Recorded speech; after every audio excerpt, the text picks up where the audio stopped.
কারণ সোশ্যাল মিডিয়াতে প্রত্যেকটা কন্টেন্ট ক্রিয়েটার একটা সময় ক্রিঞ্জ থাকে, আস্তে আস্তে ডে বাই ডে আপডেট হয় প্রত্যেকটা ক্রিয়েটার।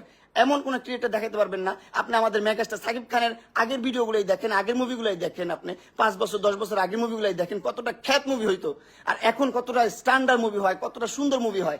ডে বাই ডে মানুষ আপডেট হয় ভাই, আমিও তো আপডেট হতাম ভাই, আমাকে আপডেট হতে দিচ্ছে না, আমাকে ভালোভাবে বাঁচতে দিচ্ছে না ভাই, আমার লাইফটা হিল করে দিছে ভাই।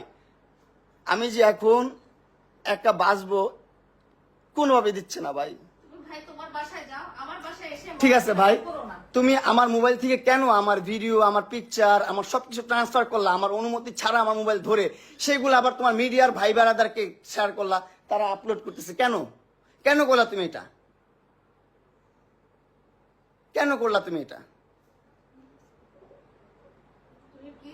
তুমি তোমার এই যে তোমার মাইয়াগুলার সারা জীবন পরিচয় দিচ্ছে আমার কাজিনের বাচ্চা, আমি বিয়ে করি নাই, আমি প্রেম করি নাই, ও সারা জীবন পরিচয় দিচ্ছে, সারা জীবন বলছে, সারা জীবন 4-5 বছর ধরে বলছে যে আমার এই দুইটা হচ্ছে আমার কাজিনের বাচ্চা, আমার বাচ্চা না, আমি বিয়ে করি নাই, আমি জীবনে প্রেমই করি নাই, এটা বলছো। আল্লাহর কসম ও বলছে যে আমি একটা প্রেমও করি নাই, আমার বাপ মা এত স্ট্রিক্ট, আমি আর্মি ফ্যামিলির, আমি আর্মি ব্যাকগ্রাউন্ডের, আমাকে একটা মুভমেন্ট করতে দেয় না, একটা জায়গায় যাইতে দেয় না, এটা বলছে এই মহিলা। কিন্তু দিন শেষে জানা গেল কি 2টা বিয়ে করছে, প্রেম কত করছে তার তো কোনো হিসাব নাই, দেশ বিদেশ ঘুরে বেড়াইছে, কত কিছু করছে না করছে তার তো কোনো হিসাবই নাই, তার কোনো হিসাব নাই। তারপর 2টা বাচ্চা আমার সাথে কাজিন হিসাবে পরিচয় করাইছে, আমার ভাই বোন বলে ডাকে, এখনো ডাকে ভাই বোন বলে। ঠিক আছে, এখন মানলাম আমি ওর বাচ্চা হয়েছে, বিয়ে হয়েছে, ওর বিয়ে হওয়ার পর আমি বলছি যে ভাই আমি বিবাহিত মহিলা পছন্দ করি না। চুপ থাকো, তুমি আনাইছো, তুমি আনছো তোমার বাসায়, আমাকে তুমি রাতে আনাইছো তোমার বাসায়, আনায় ঘুম পাড়ায় রাখছো, আমাকে ঘুম পাড়ায় আমার মোবাইল থেকে সব ধরনের ভিডিও পিকচার সবকিছু নিয়ে গেছো, সবকিছু ট্রান্সফার করছে। কেন ভাই যাবো এখন, কেন ভাই যাবো?